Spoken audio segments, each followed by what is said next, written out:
Okay, welcome everyone. This panel is about how to use and get the most out of management consultants for building out your open source processes and policies.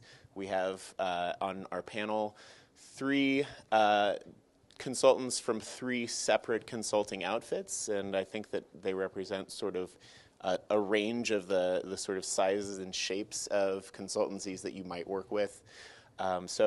Here immediately to my right, standing in for Andrew Aiken from Wipro, who was stranded in Denver by snow and other misery and couldn't make it to London. We have Tobie Langel from Unlock Open, a solo consultancy at the moment, I believe. To his right, we have Greg Olson from Open Source Sense, formerly Linux Foundation Consulting. Is that something like that? And to his right, we have Malcolm Herbert from Red Hat Consulting.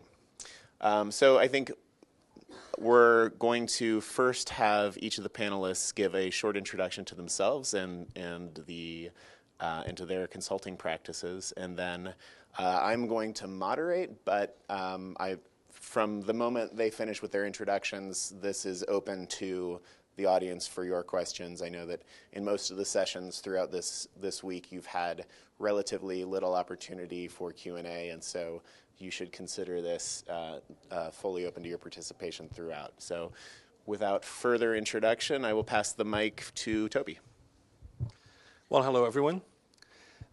So basically what I do is I help corporations understand the value of contributing to open source. I think corporations understand really well how using open source can benefit them, but there's still a lot to help them with understanding the value of contributing back.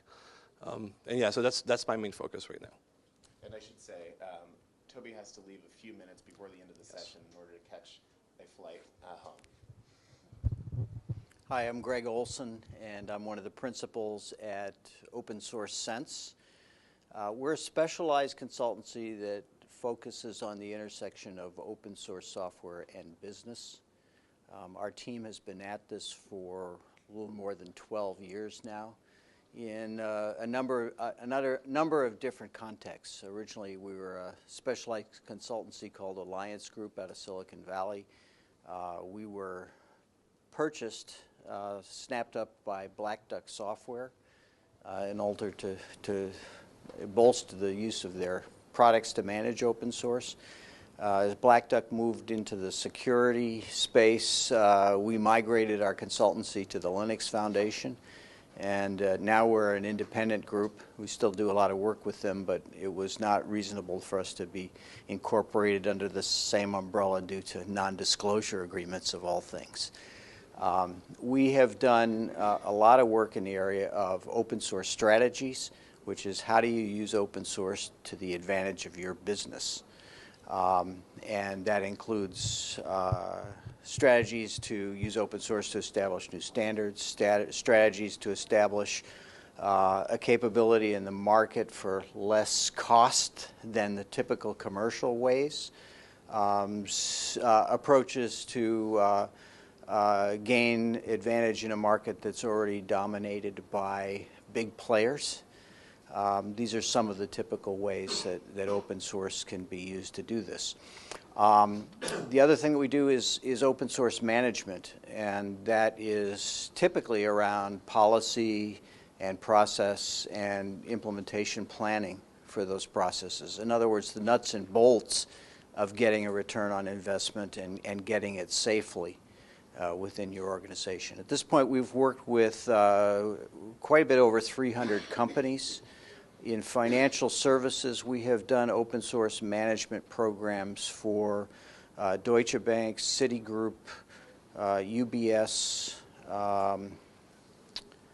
Fidelity Investments, and the U.S. Federal Reserve. So we've got a pretty good orientation to the particular aspects of open source management in the financial services industry. Thanks. Thanks, Craig. So Malcolm Herbert from Red Hat. I look after a small group now. I'm the Chief Technologist for Red Hat Services in EMEA, and as a part of that, I look after a small group, which is the open source practice. We've been providing consulting, and we don't do management consulting. If you're watching the video, Jim, we don't do management consulting, but we do provide advisory services around open source policy and governance and strategy, and we've increased that sort of remit. We don't really. That's not our primary aim, but we're getting increasingly asked to do it. And the draw with that now is, rather than consumption of open source, and there's been a lot this week about, these last couple of days around mitigation and the potential concerns over consumption, our focus is on creation now, as the industry is looking to actually create and release its own open source software, and the benefits that brings, not just for the product itself they're releasing, but the cultural and organisational change that brings with it as well. So becoming an open source company, having an open source product they're working with, is actually changing the nature of the company, and that's the transformation we're beginning to see. So I went to a panel yesterday, and all they did was present lots of slides you couldn't read, and there was no time for Q&A. So we can go straight to Q&A, probably, which is really good. Can I just ask one question? Yeah. So how do your engagements differ to sort of standard management consultancy engagement where you're very Okay, so. What sort of focus? Okay, yeah. So actually, no, we do that type of consulting. I don't like using the word management consulting, because actually, one example with a global retail bank, we were asked to do some work because we weren't management consulting. So they had management consultants in to advise them about both inner sourcing and open sourcing, and how that could change the way they govern their software. In particular, they had one problem, one piece of software which had been forked across 72 different countries, and they wanted to unify that using an open source approach to bring that piece of software together. They'd taken management consulting advice, and they'd all taken some system integrator advice, but felt they had to go to keep it digitally native, and people actually knew what they're talking about around open source practice. And so that's what I think is. There is a growing area, and as you can see from the panel, there's a growing area around what might be seen as management consulting in open source, but we've tried to keep that differentiated because of what we're doing. So the open source practice that we have now is quite small. All three of us are here in the room, right? But we have other groups in Red Hat to do with open source and standards, and other advisory groups. But we're really thinking about, in terms of the way you can buy that service from Red Hat, is really been going for the last 5 years, but we've kept it quite focused on, for example, governance, best practice. We tend to separate, so we do governance documents for consumption. But our main focus now is helping people become good community managers when they release their software, trying to break down some of the hurdles they have internally over regulation and compliance, and that sort of thing in terms of the way they release their software. So yes, it is management consulting. I don't like calling it management consulting because of some of the connotations there. That's just me personal. That makes sense. Yeah, so we do have some fixed offerings. So we do have some very quick readiness. We have something called Navigate, which is a quick 1 month estimate. So over a 1 month elapse, it's 4 or 5 days on site. We'll do a quick review of open source readiness in terms of consumption, collaboration, and creation. So we'll do a quick review of what they're doing across a part of the organisation, and we'll try and measure the management appetite versus the individual contributor appetite and ability, and then say, where are you in open source readiness? Okay, how ready are you, and what you might need? So that's a fixed offering we offer, and then apart from that, it tends to be a bit more bespoke beyond that, depending on the size. We've probably got 3 or 4 projects going on at the moment, and they're all quite different in a way. So. Let me add to that a little bit. I know your question was particularly to Red Hat, but although almost everyone on our team is an engineer by vocation, and we've all written code, the differentiation from our point of view is strategy and planning, policy, process planning versus implementation. So we don't have an army of consultants that come in and actually write the code and do the implementation for you. We do the planning work. Greg, I'm going to ask a question that was written on the face of one of our attendees, and I'll leave names out, but you listed a number of banks that you've consulted with. Have you typically consulted across the entire, sort of horizontally across the organization on open source practices, or do you find yourself hired by an individual group or vertical, or is there a most common scenario?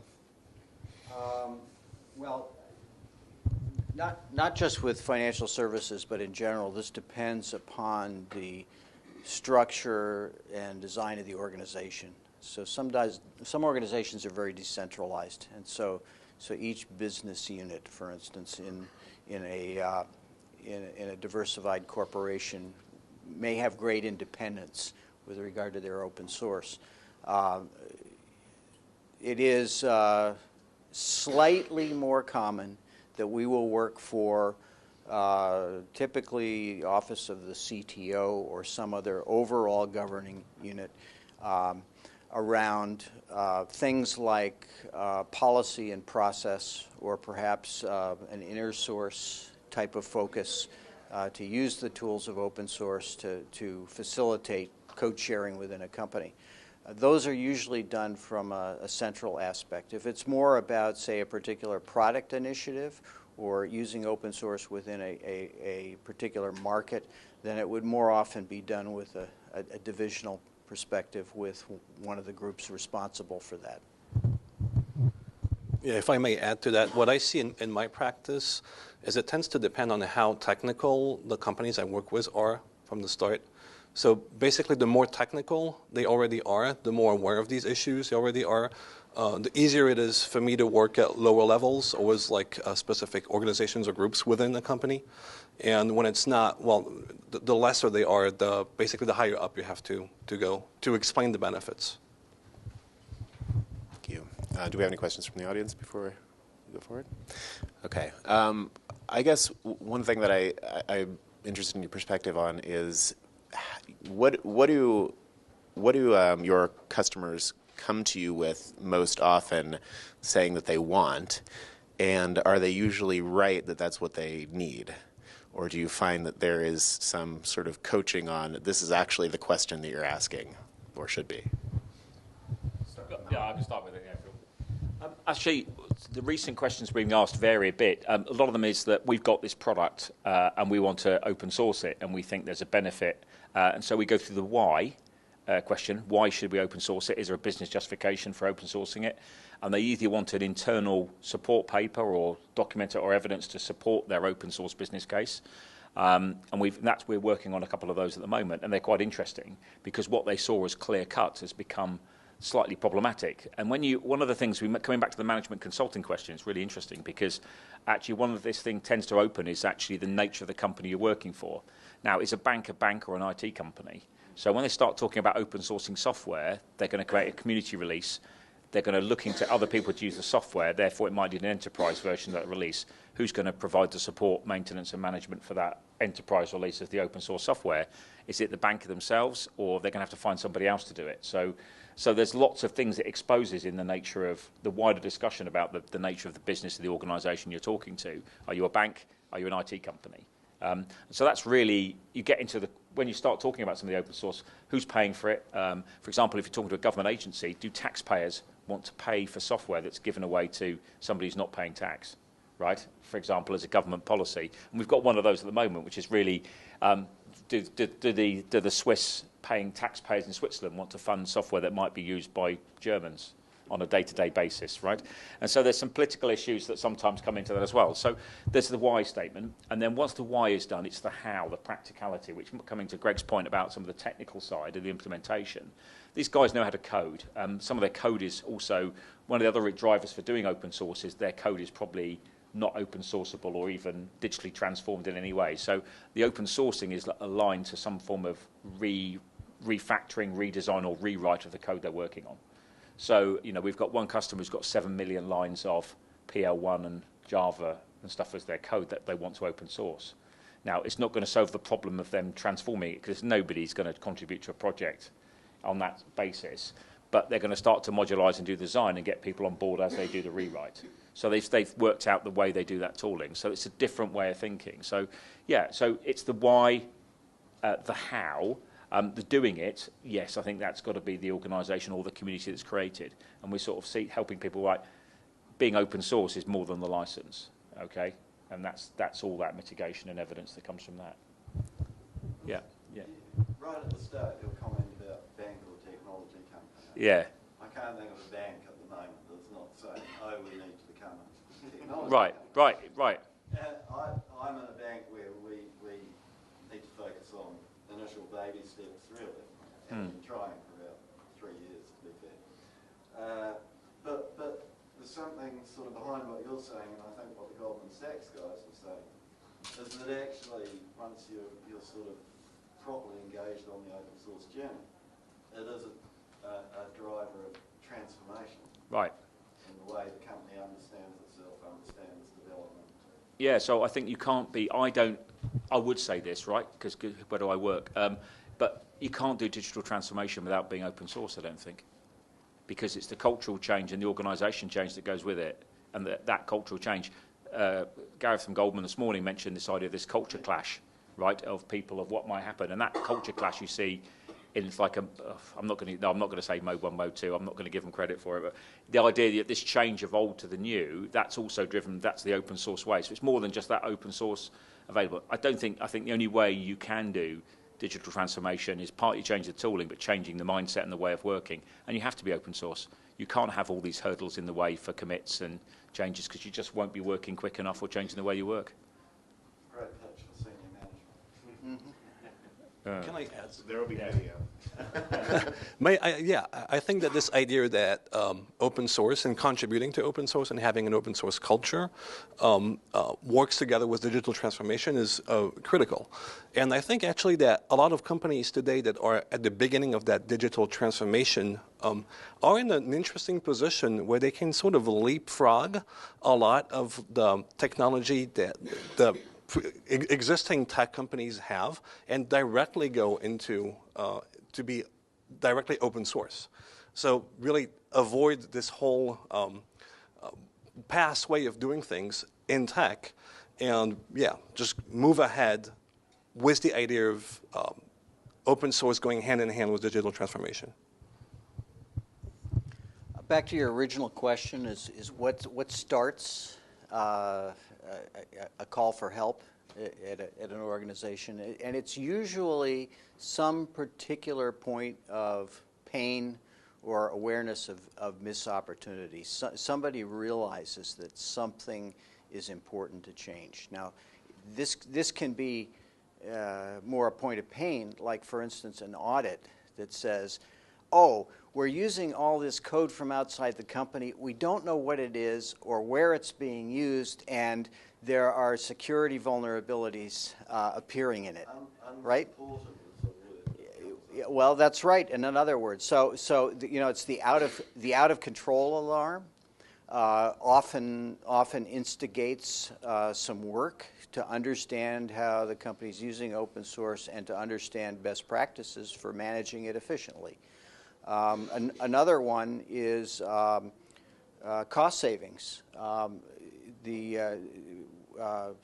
Which is really oriented to legacy replacement theory, that we can use open source instead of this very, very expensive proprietary software that we've been stuck with for the last 15 years. And there's a good basis for that, but you can't do that unless you've got an infrastructure for intelligently using open source and managing it. And so that's been another driver.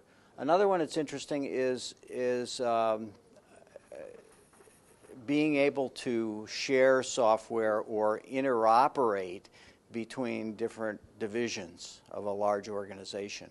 And so if everybody's got their own custom or proprietary software infrastructure, it makes it very hard to tie divisions for any kind of business synergy. And so sometimes it comes out of a need to integrate the business and realize some advantage across the scope of your business divisions, and finding some common software that allows that to happen.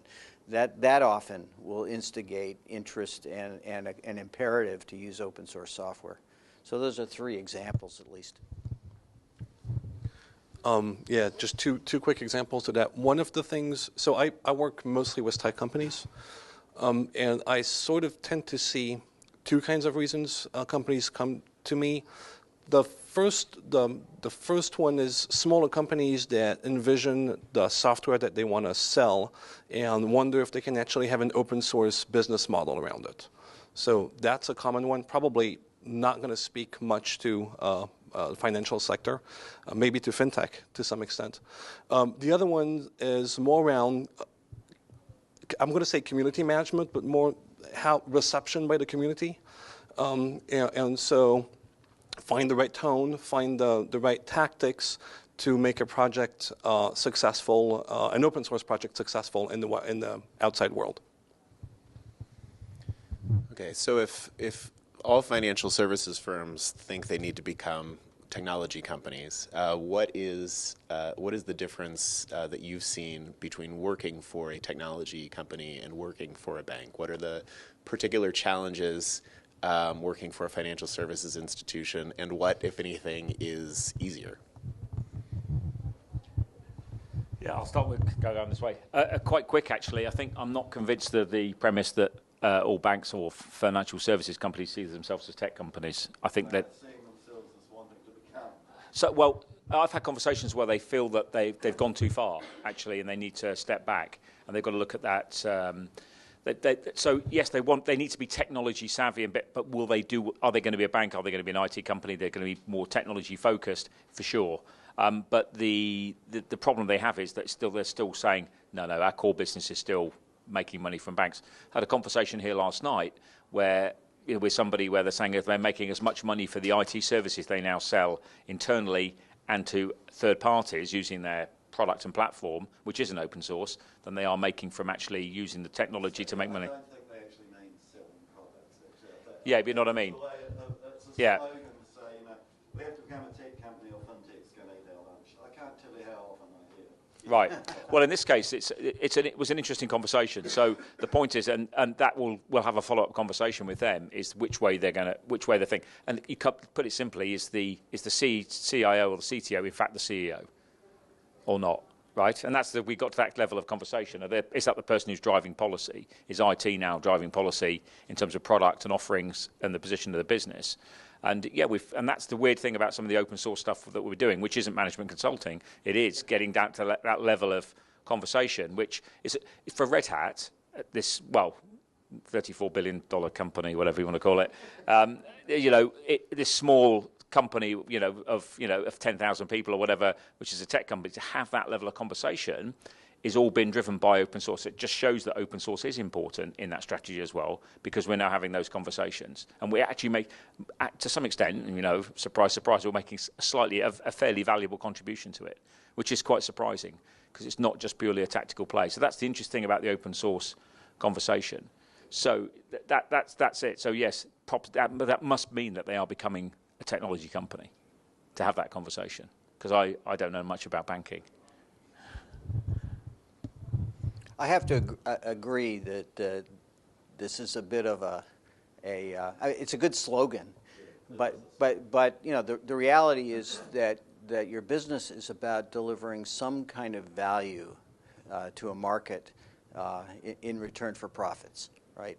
And a tech company is selling technology, either as a product or now as a subscription service or whatever, but basically the value proposition is technology that does some technical thing better. And banks in general are providing financial services which are largely a different value proposition. So it is important, though, to know what your value proposition is in any business in order to hone that successfully. There is a big difference in terms of our tech clients and financial services clients. I mean, the tech sector has been involved with open source for much longer. When I started as a consultant, it was actually the mid-'90s. I founded a company based on open source software, a well-known project, and had to sort out some of the business models around free software. How do you make money from free software? But it's really been active since the mid-'90s in the tech sector as a phenomenon and a major theme around software development and delivering technology value to customers. And so the level of experience and sophistication is much higher in the tech sectors, of course, and in sectors where the Technologist is part of the delivery mechanism, it's slower. So manufacturing's in a similar sort of situation as financial services in that way.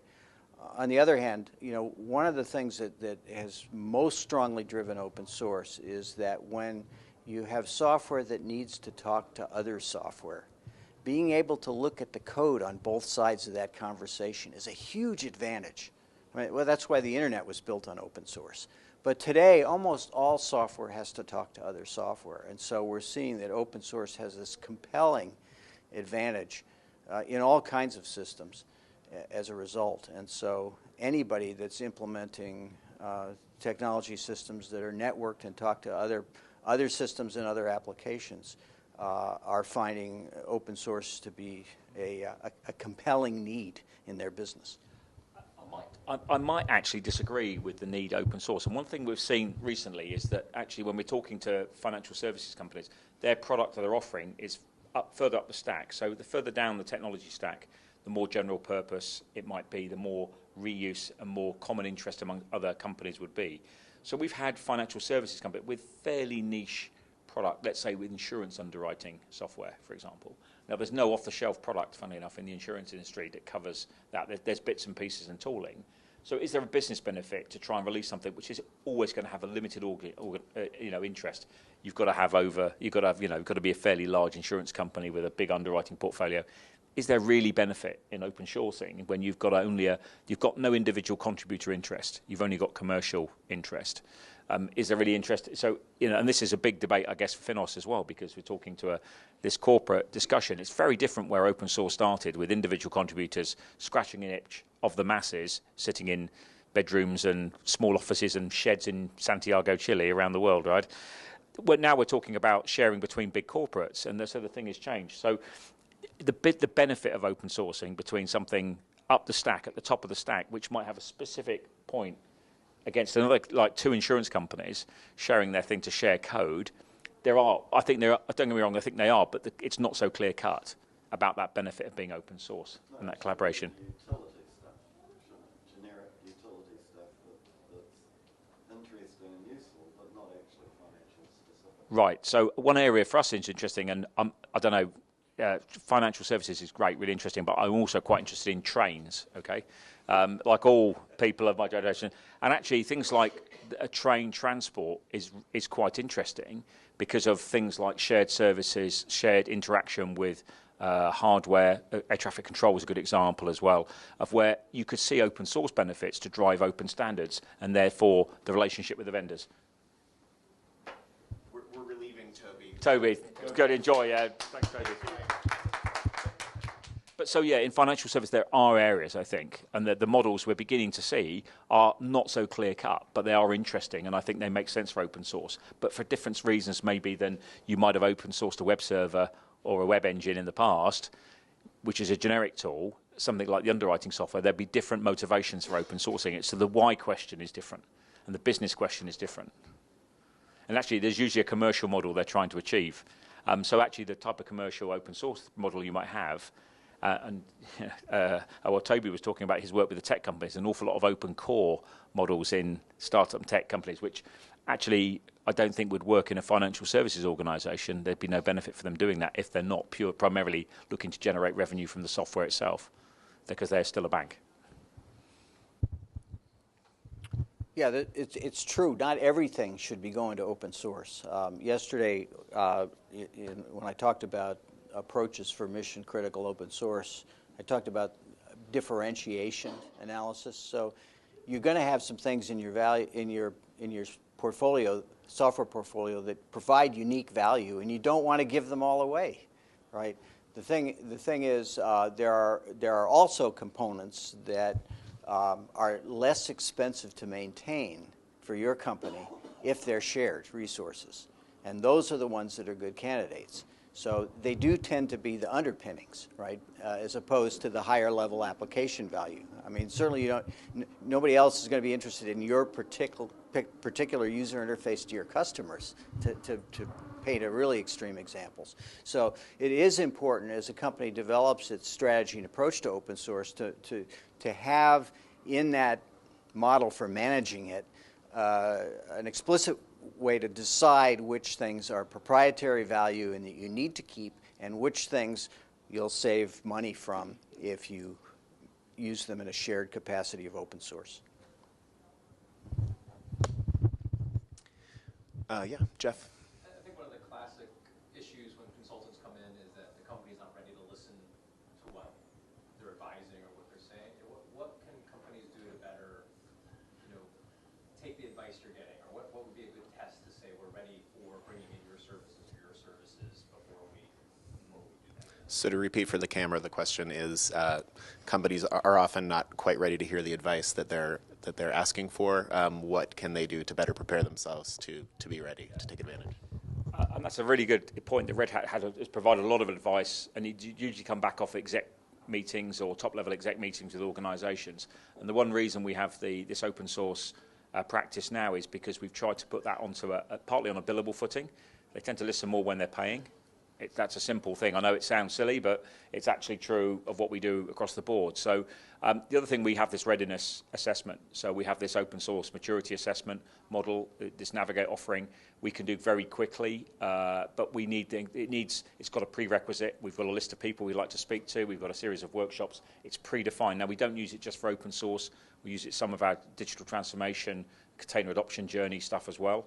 So that's a good start for us. And we actually use a number of tools to try and assess that organisation in a number of ways around people, about stakeholders, opportunities, and we try and measure that as we go forward. So we're trying to say, actually, and be very upfront if we don't think we're getting the information. For example, open sourcing stuff, sometimes I've been to meetings to talk about open sourcing software when actually the people who write the software might be third party, they might be outsourced. They're not even in the room, right? So actually you can't get the answers to the questions you're trying to ask about the technology. So, you've got to try and answer those up front. There are a lot of resources about open source out there. The Linux Foundation, for instance, has a number of resources about how open source works and how to participate in open source. But from our experience, when a client comes to us with a problem, a business problem they needs to be solved, we have to work with them in the state that they're in. And so we also have an open source management assessment tool that measures all the dimensions of a company's use of open source to understand what's well managed, what isn't well managed, what's inconsistently managed across the different groups. And that gives us a picture of the starting point. And inevitably, whether we're doing a business strategy or whether we're doing an open source policy, it starts with training so that everyone's on the same page. You gather all the stakeholders together and we get to a common understanding about the principles of either gaining business advantage from open source in the focus context that's appropriate to the situation, or in terms of managing open source in a company such as yours. And that varies, incidentally, between tech companies that sell technology and companies that use technology to deliver some other business value. But it has to start with training. The other thing I'd say that's not directly related to this question, but in a lot of cases, the highest value that we've brought to our clients is to be able to facilitate the creation of consensus about the approach. And this is true both in strategy, but in policy, there's dozens of decisions that tend to be controversial within organizations. And our ability through a combination of education and the ability to talk about, because we've worked with hundreds of clients, we can talk about, well, if you do this, this is what's going to happen. You'll see this. And using that sort of technique, we're able to drive consensus in the organization about how to do things.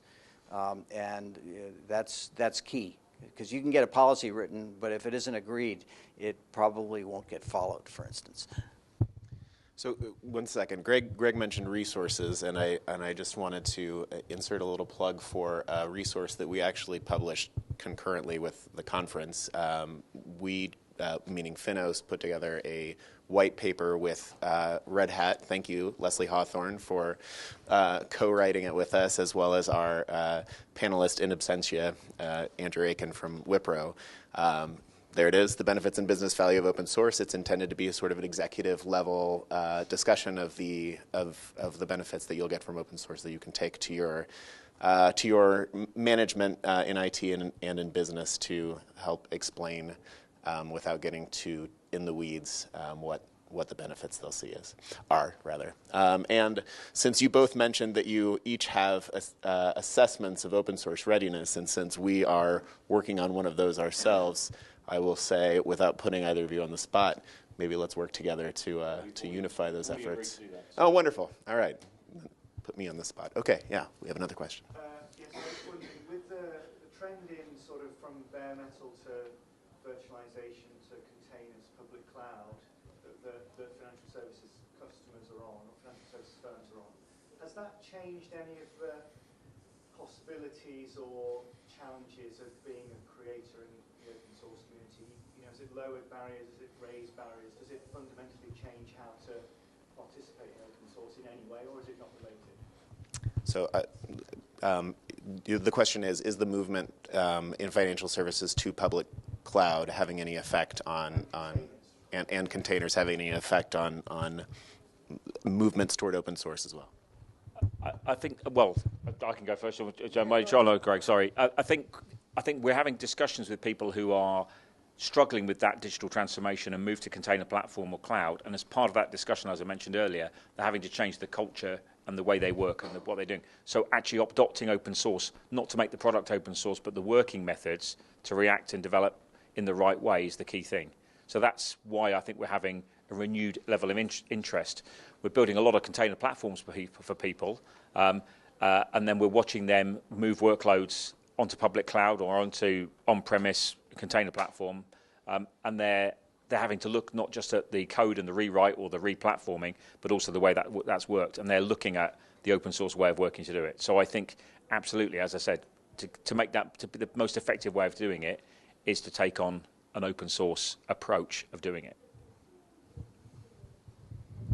Yeah, I'd say in general that these trends have facilitated open source. I mean, first of all, anyone creating software, the availability of compute resources from small to large, configured and online in 10 minutes in the cloud, facilitates development and that. The other thing is it's opened up a lot in terms of interoperability, because on the cloud, writing applications that talk to other applications is easier and quicker, and so and that's related to open source. Again, if you know what the code is on both ends, it's much easier to do that. So that's increased the value that open source delivers in the market. And then there's whole new areas of code that have come out of this. Particularly, I mean, think about cloud orchestration, right? There's a whole area of software that creates and manages these cloud environments. These are all being done in open source by broad groups because, you know, this is common infrastructure everyone needs. It is most economical and effective to develop it as a shared resource. And so if you look at things like Cloud Foundry and Kubernetes, for instance, and even on the telephony side, I realize this is another industry, but the next generation telephony networks are all clouds and containers. And it's got a specific telephony-oriented orchestration level as well. So all of these whole new industries, if you will, are being created in open source software because of the nature of the cloud. So our time is technically up. However, the next thing on the agenda is the 10-minute break before lunch. So if anyone wants to get up and leave to take advantage of that break, no one will think you rude, but I think that there's enough interest here that it makes sense and nobody's waiting for the room. It makes sense to keep going if our panelists are up for it for another 10 minutes. Okay, all right, great. Yeah, another question back there. Just one of the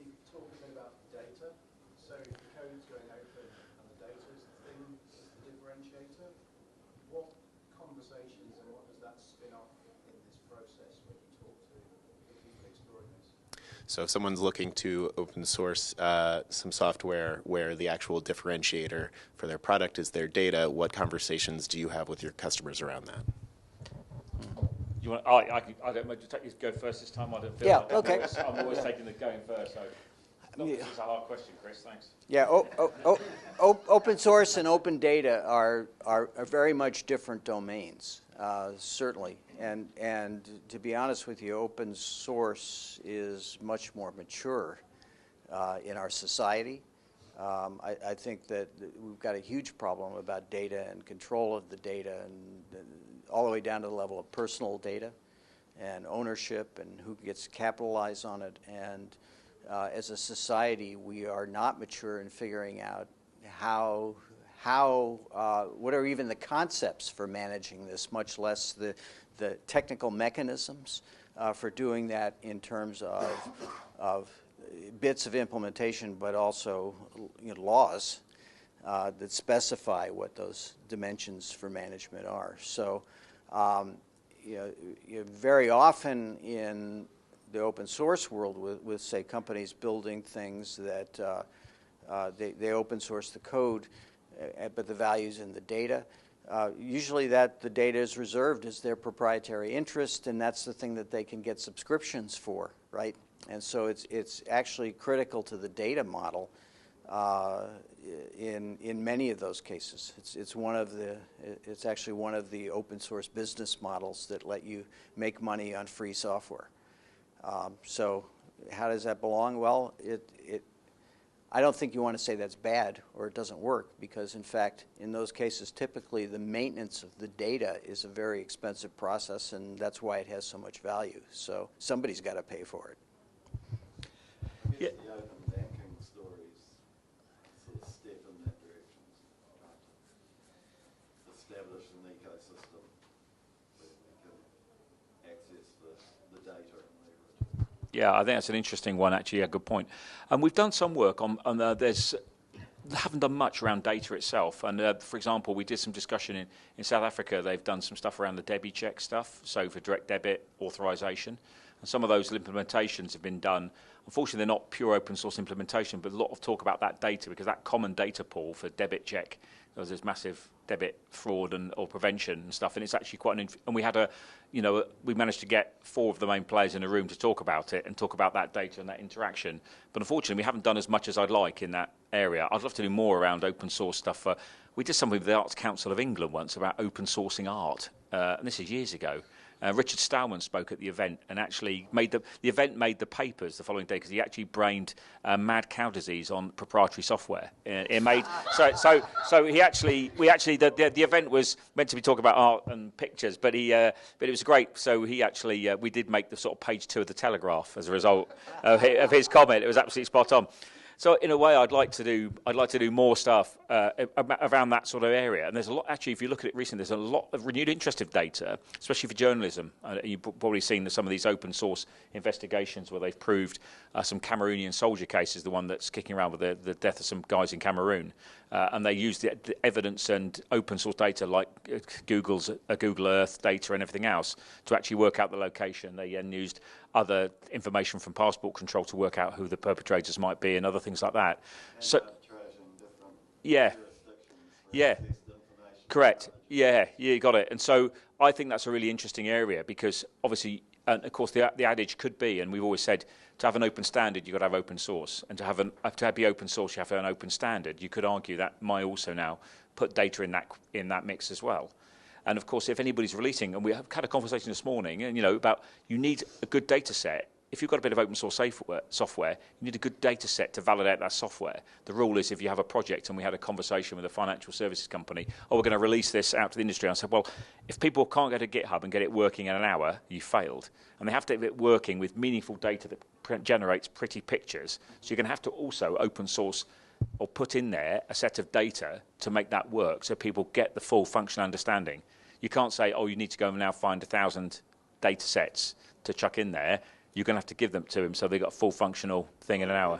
I mean, I'm thinking of revising my open banking comment anyway, because that's actually really about APIs. Right, yeah. Your question could be answered that way too. Yeah.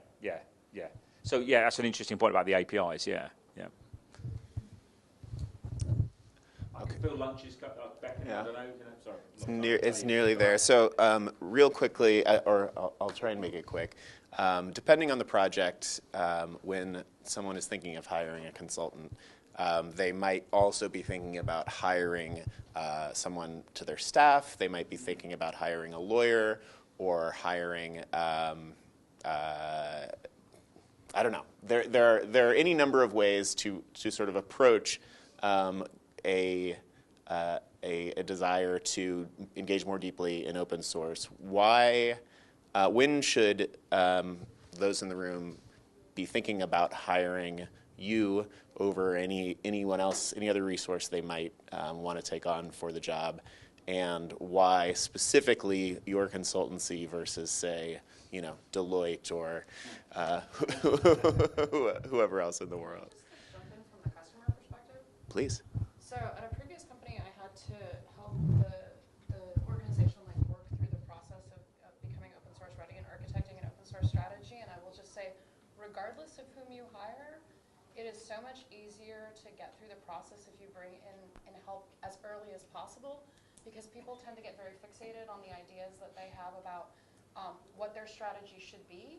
And if they're not going to go well, dissuading them of those ideas later is much more difficult. So getting input early and often is, I will just say, it's crucial to success. And in that case, I did not succeed. Fail fast.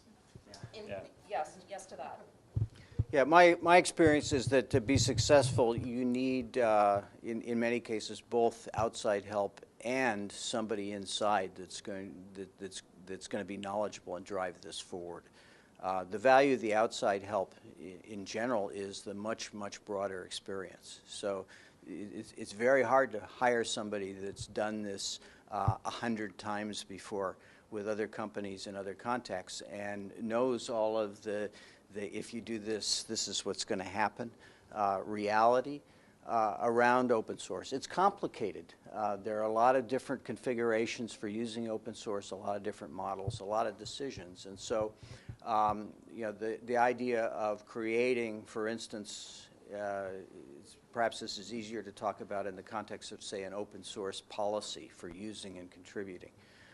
That has to be shaped to the needs of your business.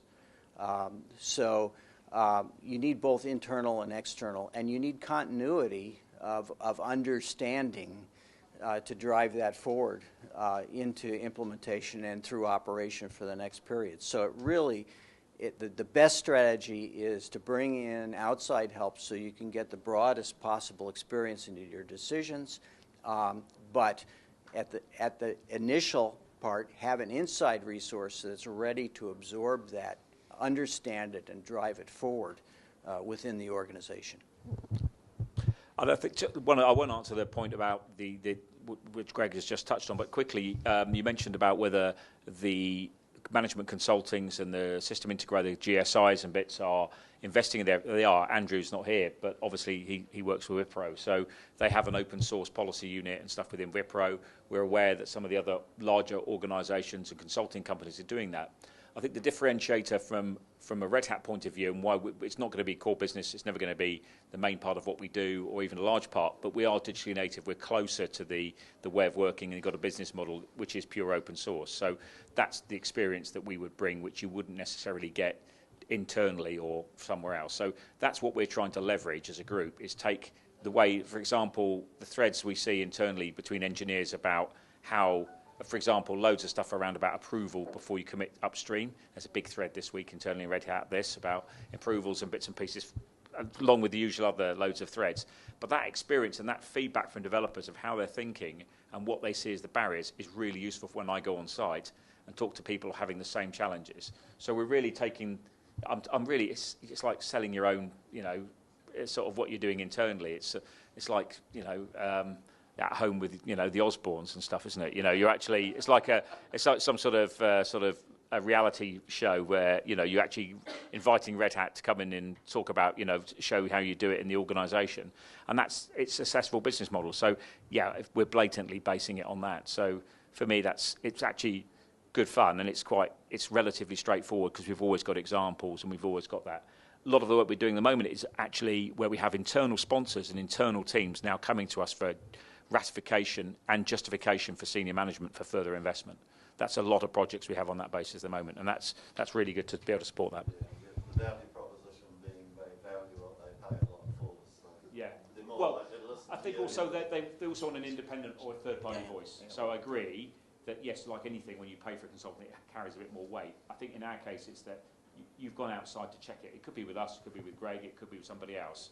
But they're coming to say, especially on the why statement, why did you open source? And so why should we open source? Yeah.